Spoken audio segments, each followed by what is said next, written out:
Welcome to Reality Test. I'm Dr. Ray. And I'm Dr. Kay. Feel free to check in and take a seat wherever you like.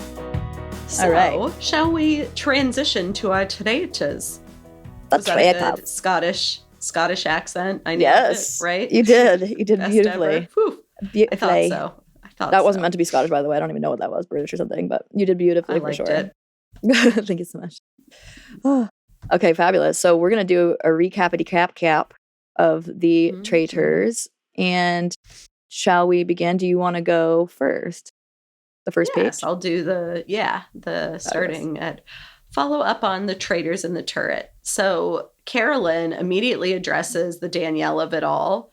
Danielle apologizes and swears to start out fresh without putting Carolyn's name out there.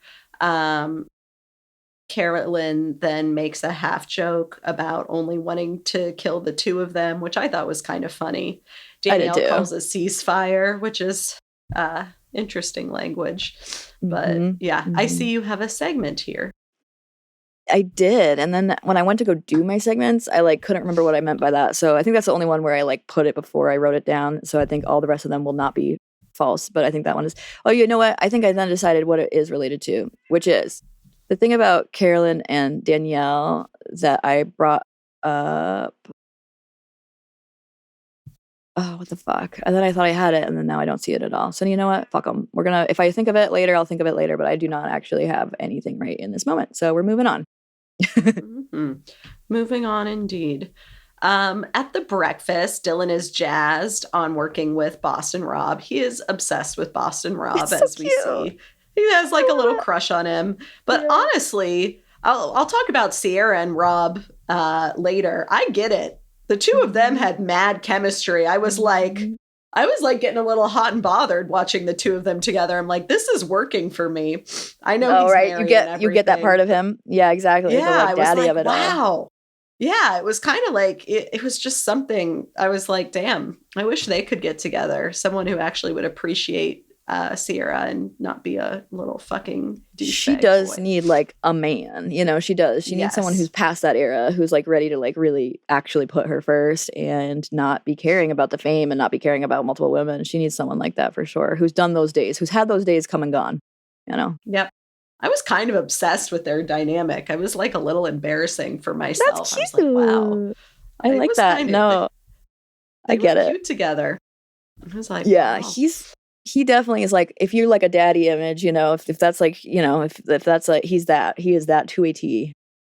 They were working. So post-breakfast scheming, Sandoval is going for Dolores, first talking about it with Brittany and then with Derek and Wes. He's been doing a lot, our friend Tom Sandoval. People are literally telling him to shut the fuck up. They're stop talking. You're taking up air and we don't need it. Yeah. Oh, it almost makes me feel bad for him. Later on, I did feel a little happy for him, but I think I also have to check that. I wonder if editing is working on me because he was so excited when he was right. I found it off-putting. That's so funny. I like that you were happy for him, but I was like, ugh, it's not because of you, dude. He took so much credit for it. I don't know. I think it made me feel, I think he's felt so ostracized by the media, by people. Yeah. That I'm like, oh man, this meant that much to you. That's kind of sad, sort of thing. But that's actually how I made it into a segment, is basically along those lines. I did that for Your Psyche is Showing, and we'll come back to that. But yeah, exactly. It does, that part of it, I feel for him about, but the way that he I don't know, there's just, it's a both and for me. But I do feel for him about the immense amount of ostracization. I think he'll be fine though. His way of taking care of his ego is strong. Oh. This is very true. I think he's moved on. You're absolutely right. And I think now it is your turn. Okay, fabulous. So Derek, so Tom Sandoval comes into the room where Derek and Wes are speaking, and literally Derek just turns to Sandoval and was like, "Do you mind going? I want to talk alone to Wes." And rather than Sandoval seeing that as suspicious in any way, he's like, "Sure, I'll watch out." So he goes outside of the door, keeps a watch out. So then Derek floats to Wes, "Let's go for Rob." Brittany tells Carolyn that she'd heard Carolyn she'd heard that Carolyn had said Brittany's name. And Carolyn was like, what the fuck? Like, I never said Brittany's name. So she immediately knew it was Danielle who said that because she's already been hearing a little bit about Danielle saying her name. So then we go into the challenge. There's green, red, and yellow teams. They basically needed to get enough explosives to blow up a traitor effigy in time. And each team will get a shield if they do that or whatever at a certain amount of time. And then they have to like decide who gets the shield, but they do this separately. So they don't have to tell the other teams who got the shield on their team. They all seem to have randomly ended up playing rock, paper, scissors, which I was like, oh, that's funny. They're like all doing that to decide who gets it, even though I felt like there were certain times where it was like, that is a good argument. Like someone, I think it might have been Derek or somebody was like, I actually like need this. And like that person does not need this. And I thought that was a good point. But anyway, he didn't necessarily get it. So they all did it in time, which was like a big win, like big boost to energy because they blew up the effigy just barely in time. Although, you know, you wonder how much of that is production. Actually, I've heard that from people on the Traitors that they make it like just barely in time purposely, but that's fun. So they felt good about that. And then we see also Carolyn talking to Gabby about someone setting her up. And then Gabby discloses that it's Danielle who's sort of been setting up Carolyn, or like she knows that she's been talking about Carolyn. So I have a segment here, which is that,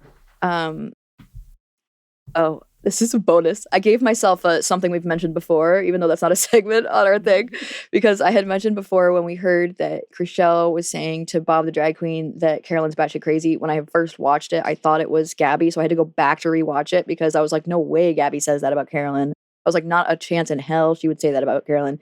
And we hadn't seen that they were friends yet, but I was just like positive that's not how she would address that with Carolyn. And like, sure enough, they are friends. She does love Carolyn and they are 100% good with each other. And I'm so happy because that like makes sense to me. And I like that. I love how Carolyn was like, Gabby gets me, because Gabby does. Like, she's like so much more, you know, she's like so aware of mental health stuff, and what a delight. I'm so glad they're friends too. Yeah. And kind of, I can actually think their energies, seeing them together, they were another couple. I was like, I love this. Yes. They're so cute together. There were so many cute couples. Even fucking what's his face and Sam and Ivar. They were kind of adorable. I was like, this is so cute. I was the two of them laughing with the bugs falling on their face and their heads. Oh, that was like the best scene. I loved it. I'm like, so do you two just love each other? It was really cute. It was so cute. I loved them. That's the most personality we've seen out of Sam, and I'm super into it. He's very low key. I kind of like him more than I thought I would.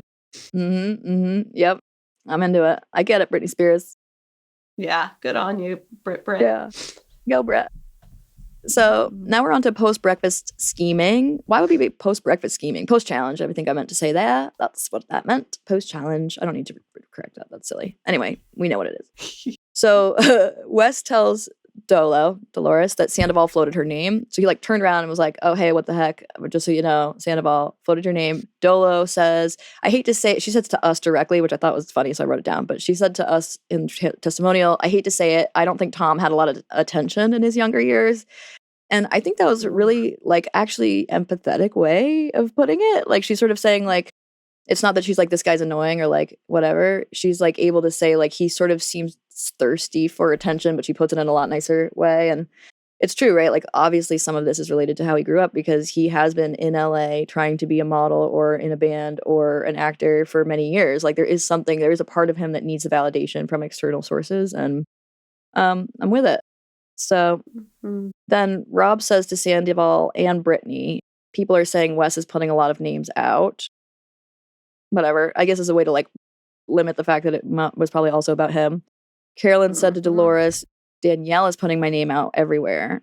So it was interesting because a lot of the people that would come to Carolyn to talk about what Danielle was saying about her were friends of Carolyn's and were telling Carolyn to protect her, but were also friends of Danielle. Like Danielle's telling them to begin with because they're friends of Danielle's too. So it was clear that they have like the same circle of friends, but they all prefer Carolyn because they all told Carolyn. Yep. That's so funny. We see Wes start to sway people to go for Rob. And Brittany hears about it and comes to Derek. And she says that she's suspicious of Wes. Instead of going with Wes against Rob, she says to Derek, I'm worried about Wes. Like something's weird about it. He's going for Rob. And Derek was like, like he clocks that she's trying to protect Rob. She straight up asks Derek if he's going for Rob. And he says no. And then he tells us he's suspicious and wonders if she's a traitor because clearly she's trying to protect Rob. And he's sure that Rob's a traitor. Correctly. So then we Correctly, end up sure. at the round table where Derek is like clearly high on the idea of going for Rob.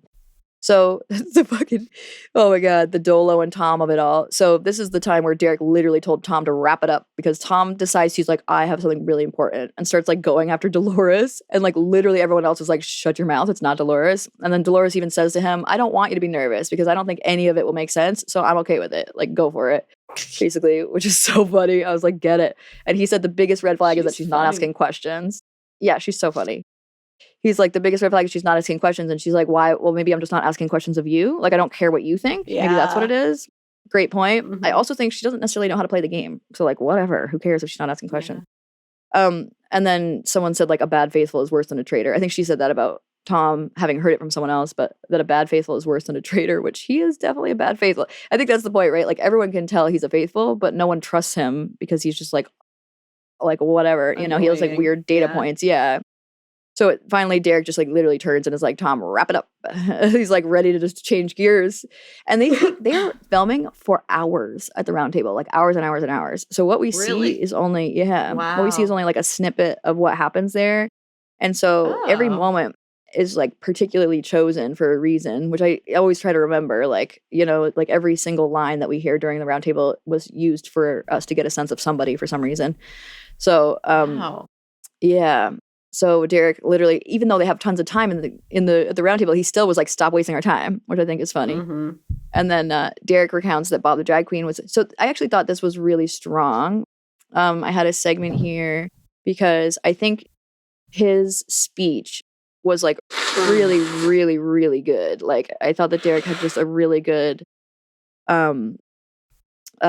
speech made, you know what I mean? He like did a really good job saying what he said, even though he didn't end up getting it. I still think that, like, you know, he didn't get his way. He didn't get Rob out. I put this as a game tactic or strategy using a psychological concept, because even though Derek's speech that we both will go on to describe now, even though his speech was like so damn near flawless, he still did not get Rob out. And it's mostly because most of the women voted to keep Rob. And so this comes back to what you were saying about getting his vibe with Sierra.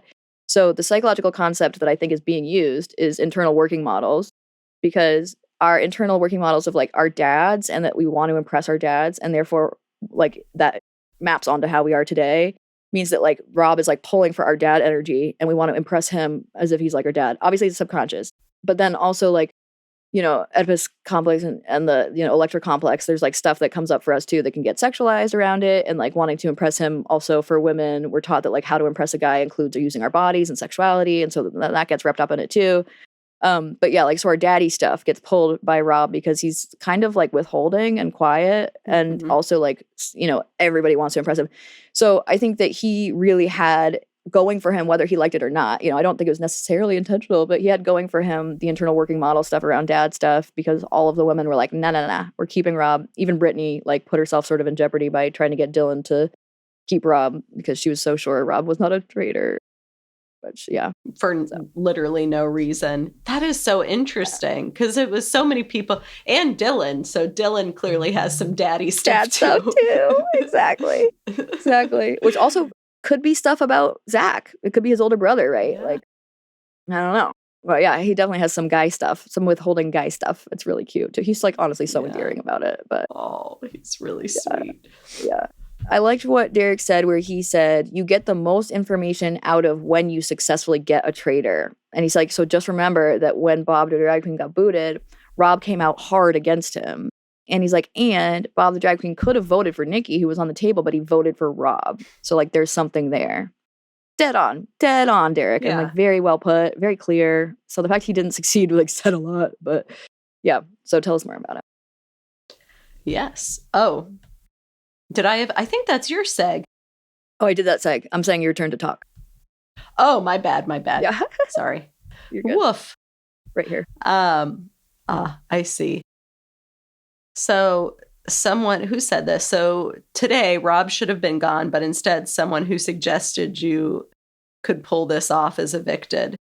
Yeah, that was still Derek. Like, Derek was basically saying, like, today is another reason that Rob is definitely a traitor, because he should have been gone, but instead someone who mentioned him is gone. Yes. And I think you guys made him a monster when you denied him access. And I think this guy behind me turned him into a traitor. Dead on.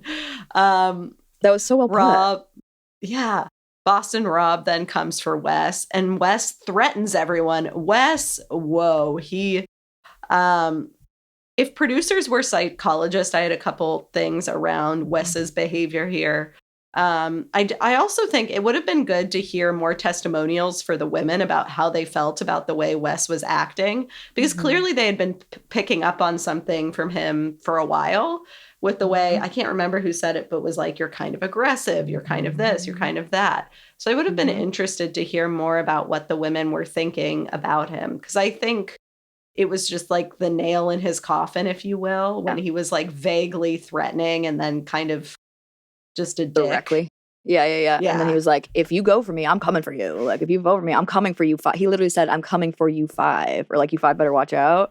And then it was like, thank God Sierra was like, you're out, bitch. Like, I was so glad. I put same thing, but not that segment. I also highlighted this as a sloppy play. Like, I think it was sloppy of Wes to be threatening people, because like, of course they're going to want to get you out. But I also agree that you're right. Like, even more, it's almost like a sociopolitical issue too, which I actually don't even think I ended up doing. So maybe this will also be my sociopolitical thing, that there's like real like use of his masculine power to like make women insecure in like a way that he's not even aware of, really. Like, there's definite like patriarchal vibes in the way he treats women, and this was wildly inappropriate. Yeah. It was like that on steroids for whatever reason. It just, I had thought, and I very much trust your judgment on this, that he's learned a lot and gotten better at this over the years. So I was kind of surprised to see him be that big of a dick. I'm like, maybe he was stressed or jet lagged or just not thinking clearly. I don't know. But no, he definitely still does shit like this. Like, this is something he does on the challenge that he can get away with. Because on the challenge, they do that. Like, on the challenge, they're like, you better not come for me unless you're going to get me. Like, they talk like that to each other, like, regardless of gender. Yeah. Sure. So, like, he was pulling from the challenge and just didn't understand that was the wrong game for that. But yeah, he definitely still has gotten better, and he definitely still has those patriarchal vibes. He just does. Like, he's going to forever, you know. It's just his energy kind of thing. But yeah, deeply embedded. Yeah, but no, the women were backing Boston Rob. I think your take on that is so good. The very different patriarchal thing that he pulls for in people. Yep. Him and Sierra, I'm not over it. It was, they were great together. It was cute. Yeah, they were super cute. And then Karen comes for Danielle directly, which, like, I didn't hate that move. No. I was a little nervous about it, but I was like, okay, like, you do it. I felt bad for Carolyn because it was like kind of wrong timing, because there was so much going on about the other stuff going on. So I felt bad for her that it didn't land, but I understood too. Yeah. Why she wanted to bring it up. She said, like, I found an ally in Danielle until recently. I've had several people approach me and say Danielle is creating lies and chaos. Derek also tries to get Dylan to vote against Rob, but Brittany intervenes, shaking her head. And Derek clocked that. And yeah, Brittany's weird defense of Rob for really no reason. It's kind of bizarre. And like, I saw it with Chriselle and him, and I was, but I've never even seen Rob and Brittany talk. It's not even sticking out to me. So it's a weird sort of thing. Daddy stuff. Yep. Poor Brittany and her daddy, unresolved daddy stuff that's probably going to get her kicked off of the show because people think she's a traitor now. Do they, though? Because I actually thought she did a great job defending herself. Like, everyone believed her. Even though they wanted to save Rob, they still couldn't vote for her because they were like, she's clearly not a traitor. Kind of wild. I do wonder if Dylan now will be like, what's his face? Derek was right about this one, so maybe he's right about that one too. And if he'll like forge a campaign for her, but we shall see. Yep, that could flip because he voted for neither because he's like, I don't think either of them are. But you're right that like if he reflects on it, given that he feels very like disoriented because he was clearly wrong about Rob. He was a little in love with our boy Rob. So cute. Yeah. So for votes for Boston Rob, Derek, Wes, Danielle, Gabby, and Tom. Carolyn voted for Danielle. You go, Carolyn. And then Wes, Dylan, Sam, Ivar, Rob, Brittany, Chriselle, Sierra, and Dolores voted for Tom Sandoval. Wes, on the way out, total dick. Wes said, quantitatively, I'm the biggest winner here. You all are chess pieces on a board. I have no idea who killed them because I'm a faithful. Fuck all you guys. I had a your psyche is showing here thing. Mm-hmm. It's a bit of like object relations stuff for me where he doesn't see them as people, which I think also is being on the challenge for so long. But I do think there's a sense that I get from him of like devaluing people in a way that might be something to work on. You all are chess pieces on a board. Right. I think how people leave actually says a lot about them.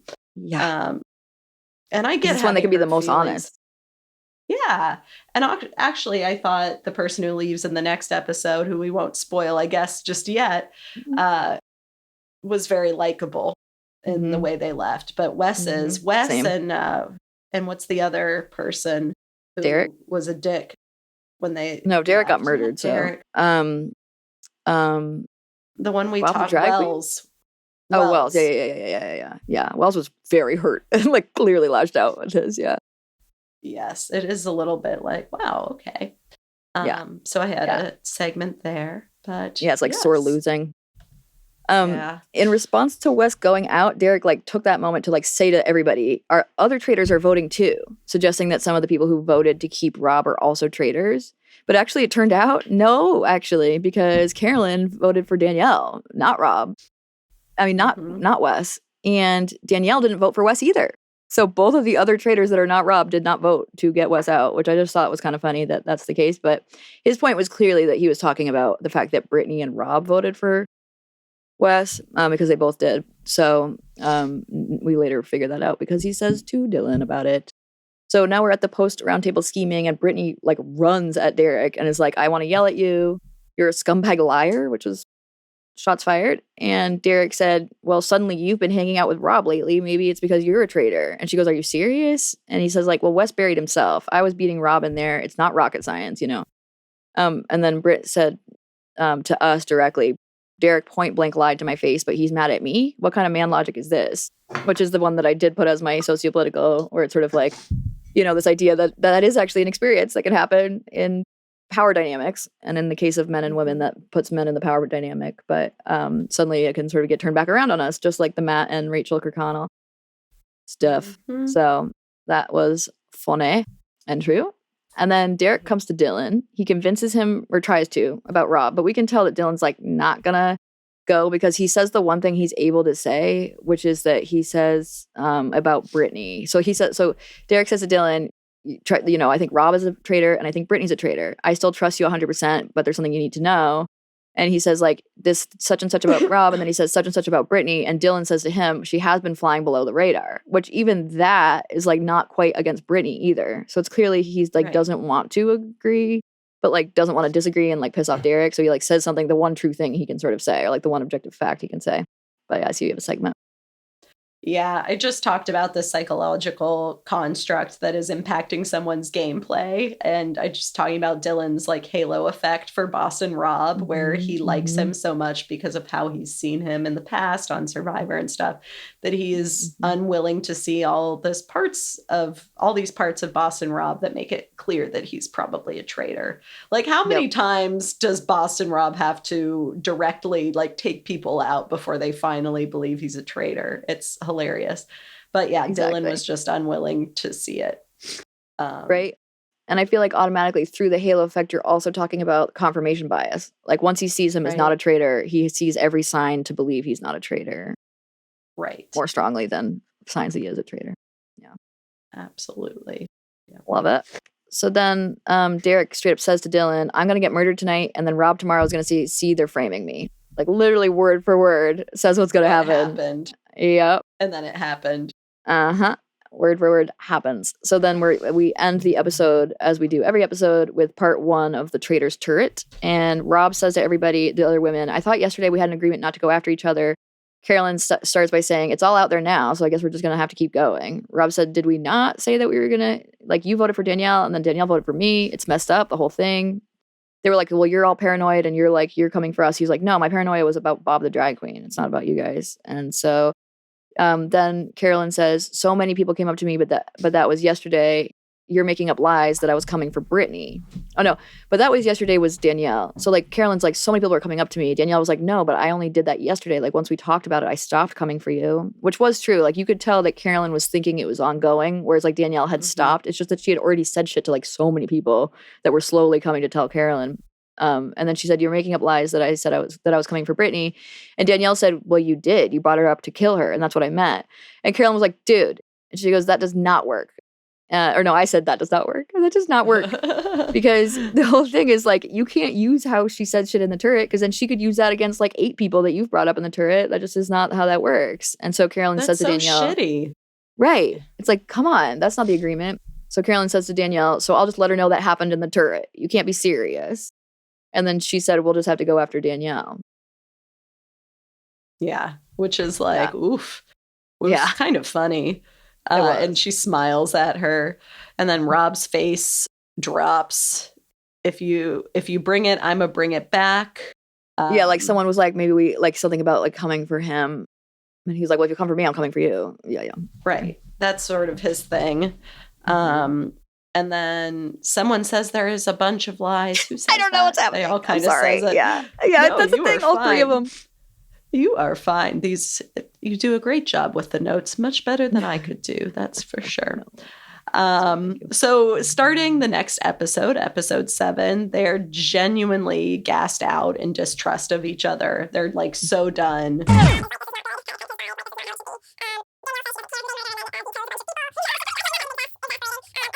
Oh, well, we covered a lot today. My goodness. We sure did. Thank you for those who stuck with us. Little kitty. So we can see a little kitty on our video version. And you can check us out on social medias at dr.realitytv, REALITV. That's TikTok.